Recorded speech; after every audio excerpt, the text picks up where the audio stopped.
이제 아브라함은 99세, 사레는 89세가 되어 임신이 완전히 불가능해졌습니다. 그런데 이 상태에서 하나님이 아브라함에게 나타나십니다. 하나님께는 여호와, 엘로힘 등 여러 가지 이름이 있지만 이번에는 자신의 이름을 모든 것을 충족케 하는 자, 전능한 하나님이란 뜻의 엘 샤다이라고 말씀하십니다. 하나님께서 자신의 또 다른 특성을 나타내는 이름을 알려주는 것은 이제 그 이름과 관련된 일을 하시겠다는 뜻입니다. 사레가 더 이상 자녀를 낳을 수 없게 되었지만 하나님의 능력으로 그것을 하시겠다는 것입니다. 그런데 하나님은 왜 이렇게 오랫동안 시간을 끌고 나서 너무 늦어 보이는 시점에서야 아브라함에게 아들을 주려고 하는 것일까요? 이는 인내의 기다림을 통해 아브라함의 신앙이 더 성숙해지기를 바랬기 때문이라고 볼 수 있습니다. 하나님께서 한번 약속한 것은 아무리 오래 걸려도 그의 때가 되었을 때 반드시 이루어진다는 것을 경험하게 하려는 것입니다. 나아가서는 여인의 후손 그리스도를 주신다는 약속 또한 아무리 오래 기다려도 때가 되면 반드시 주신다는 것을 아브람과 그의 후손들이 배우기를 바라심도 있을 수 있습니다. 특별히 아브람은 모든 믿는 사람의 조상이 되고 본보기가 되어야 하기 때문에 이런 경험을 하게 하신 것입니다. 이후로는 모든 믿음의 후손들이 아브람을 본받아 그와 같은 길을 걸어갈 수 있을 것입니다. 아무리 어렵고 힘들어도 낙심하지 않고 기도와 사랑과 순종으로 기다리면 때가 되었을 때 하나님이 제일 좋은 길로 인도하심을 경험하게 될 것입니다. 무엇보다도 가장 중요한 이유는 그리스도의 오심이 이렇게 늦을 수 있는데 그래도 끝까지 기다려야 한다는 것을 알려주기 위함일 것입니다. 왜냐하면 곧 태어날 아들 이삭은 그리스도를 예표하는 사람이기 때문입니다. 그는 출산부터도 임신이 불가능한 상태의 임신이 됨으로써 장차 오실 예수님이 출산이 불가능한 동정녀에게 나신 것과 비슷합니다. 또한 이삭이 희생제물로 순종한 모습은 예수님의 십자가 희생을 예표합니다.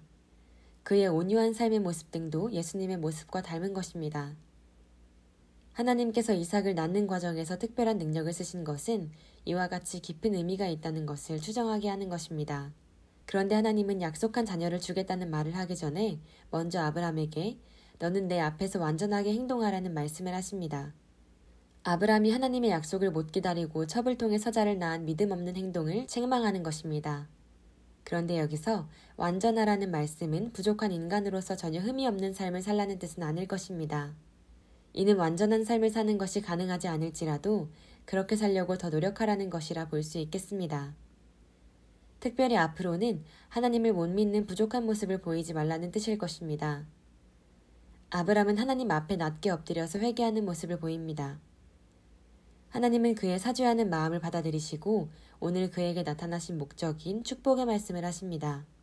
하나님은 이제 전에 했던 약속을 더 자세히 말씀하십니다.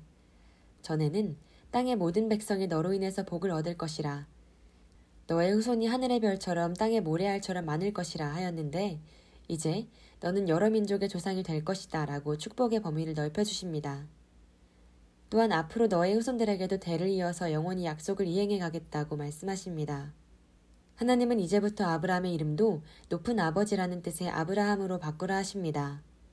그가 많은 민족들의 조상이라는 걸 이름에 명시하시는 것입니다.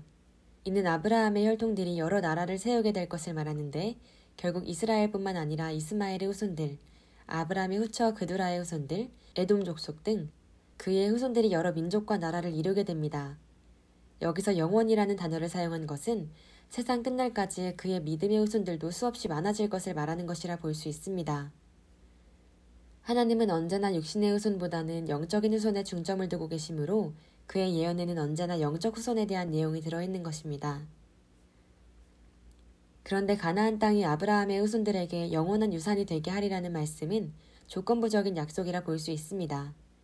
즉, 아브라함의 후손들이 순종할 때에는 하나님의 약속이 유효하지만 그들이 말씀에 순종하지 않고 하나님을 거절할 때에는 그 효력이 제한적이 되는 것입니다. 그 예로서 이스라엘 사람들은 하나님께 범죄할 때마다 가나안 땅에서 쫓겨나야 했습니다. 하나님의 약속은 인간이 믿음과 순종으로 대할 때에만 주로 실행되는데 하나님께서 말씀하시는 영원한 언약이란 바로 이런 뜻이라고 봐야 합니다. 하나님은 또한 할례의 제도를 세우십니다. 할례의 방법은 남자 아기가 출생하여 8일이 되면 성기 끝의 피부를 조금 베어버리는 것입니다. 수술 도구는 금속 칼보다는 주로 돌로 만든 칼을 이용합니다.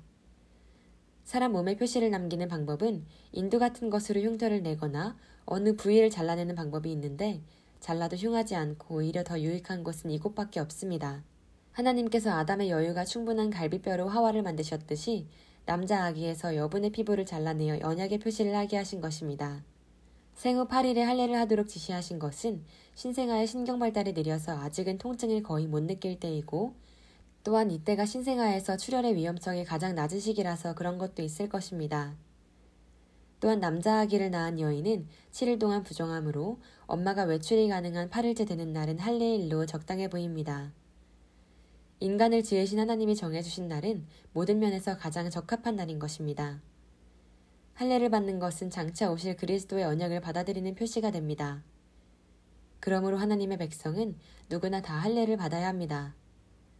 할례는 이스라엘 사람들의 몸에 새겨진 하나님의 백성이라는 증명이며 그 나라의 시민권과 같은 것입니다.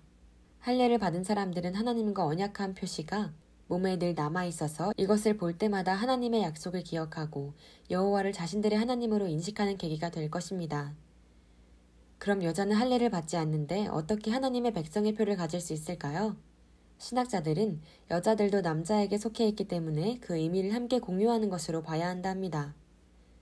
할례는 애굽, 미디안, 암몬, 에돔, 모압과 페니키아 등에서도 실시된 적이 있는데 여러 정황으로 볼 때 이들이 이스라엘의 관습을 따른 것으로 보입니다. 하나님께서 아브라함에게 할례를 지시했을 때 하갈을 통해 낳은 이스마엘이 13세였고 아브라함의 종들과 추종자들이나 나그네들까지 모두 할례를 받게 하셨으므로 다른 민족들에게도 할례 의식이 전해졌을 가능성이 높은 것입니다. 이때 아브라함 주변의 모든 사람이 할례를 받게 한 것은 하나님의 구원 계획이 단지 이스라엘 백성에게만 미치는 것이 아니라 만인에게 향하는 것임을 보여주기 위해서일 수 있습니다. 사실 할례는 영적으로 거룩하게 구별된다는 의미도 가집니다. 그러므로 예레미야와 로마서에는 육체의 할례가 아닌 마음의 할례가 더욱 중요하다 하였습니다. 신약시대에 와서 할례는 세례 형식으로 대치되었는데 성도들은 마음의 할례를 받아 하나님의 백성이 되어야 할 것입니다.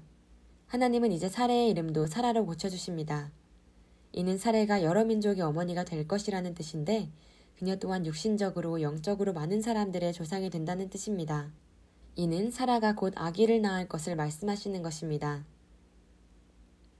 아브라함은 사라의 임신 약속을 듣고 웃었습니다. 이로 인해 태어날 아들의 이름을 웃다는 뜻의 이삭이라 짓게 됩니다. 아브라함은 왜 웃은 것일까요? 이는 하나님의 말씀과 능력을 믿지만 90세 할머니가 아기를 낳고 기를 것을 생각하니 여러 가지 생각이 나서 저절로 웃음이 난 것이라 볼 수 있습니다. 만일 아브라함이 하나님을 못 믿어서 비웃듯이 한 것이라면 하나님이 책망하셨을 것입니다.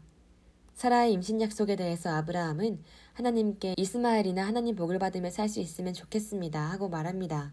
이는 아브라함이 아직 하나님의 일을 잘 몰라서 그런 것이라 볼 수 있겠습니다. 하나님께는 아브라함에게 아들을 주는 것보다 그의 아들을 통해서 그리스도를 보내는 것이 수백 배 이상 더 중요한 일입니다. 그런데 아브라함은 육신의 아들로만 만족하려 한 것입니다. 이스마엘이나 복을 주시라는 아브라함의 요청에 대해서 하나님은 육신의 계획으로 낳은 이스마엘은 소용없다 하십니다. 그리고 사라가 내년 이맘때쯤 아들을 낳아서 그를 통해서 언약을 이어갈 것이라 하십니다. 이제 사라가 아기를 낳을 시점도 알려주신 것입니다. 매우 늦어 보이지만 이처럼 하나님의 때가 되었을 때 그의 약속은 결국 이루어집니다. 아브라함은 하나님의 명령을 받자마자 즉시 온 집안의 할례를 시행합니다. 그는 할례의 깊은 의미는 다 몰랐지만 일단은 말씀에 무조건 순종합니다. 그는 자신과 13세 된 이스마엘과 집에서 낳거나 돈을 주고 산 종 등과 아브라함의 집사람 중 모든 남자에게 할례를 시행합니다. 이러한 아브라함의 즉각적인 순종은 하나님을 매우 기쁘시게 하는 것입니다. 이러한 순종은 아브라함을 믿음의 시조라고 부를 만한 충분한 이유가 될 것입니다. 시청해 주셔서 감사합니다.